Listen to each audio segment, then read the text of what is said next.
Ngayong araw, pag-uusapan natin kung ano yung mga dapat dalhin kapag magbabike ride. Welcome po mga kamappers sa Quick Release. Yun nga po yung pag-uusapan natin na pero hindi lang ito parang bike ride na dyan lang o malayo. Ito ay parang in general na bike ride, malayo man o malapit.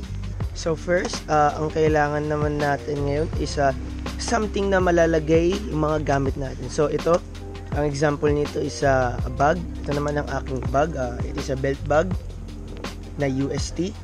Dahil ito yung binigay sa amin yung Tomasian Walk yung first day namin sa college. So dito mo malalagay lahat ng gamit para convenient of course. Tsaka hindi delikado kasi pag sinasalpak-salpak mo lang sa bike mo yung mga gamit, may tendency na mahulog or pwede mo ikadisgrasya.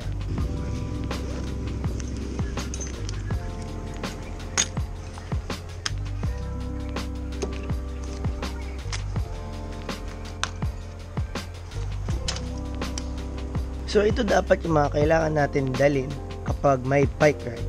Una, sisimulan ko muna dito from right to left. Ang isa sa mga essentials na dapat natin dalhin is an Allen key or Allen wrenches. Dahil ito, halos lahat ng mga bike bolts natin, bike screws, ay involved with Allen wrenches. Konti lang yung mga Phillips, konti lang yung mga ganon. Kasi halos lahat ng screws natin gamit are Allen keys. Yung 8mm Allen key, pang crank. Ito minsan pang seat post. Kasi ito minsan pang seat clamp.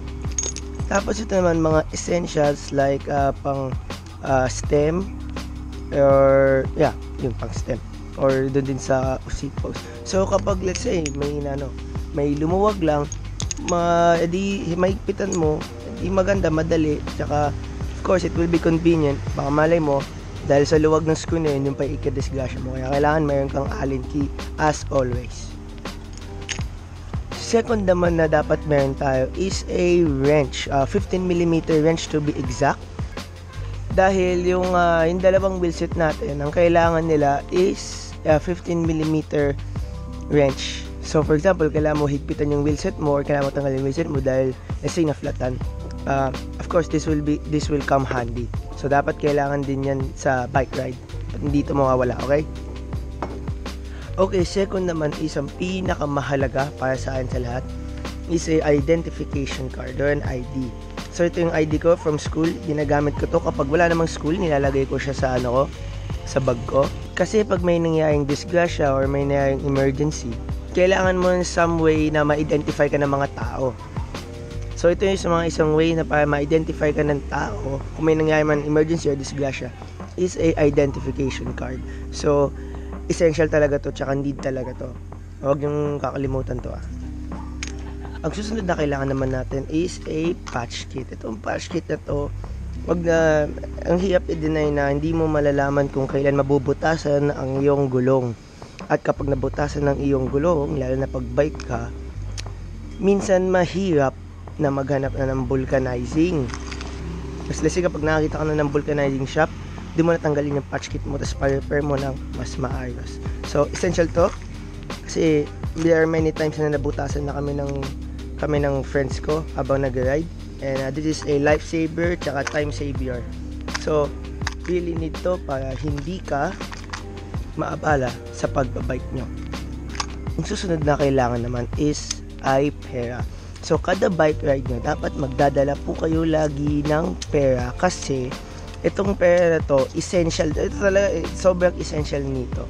Kasi ito, makakabili yan ng mga different kinds of things. For example, kapag wala kang patch kit, edi bumili ka ng patch kit. Edi kasi kung pagod ka or nauuaw ka or kung gutom ka, edi bumili ka ng pagkain.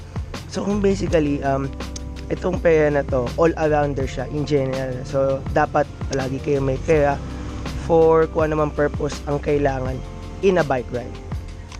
Ang last na kailangan naman is a electrical tape or tape. Ang tanong ko, bakit?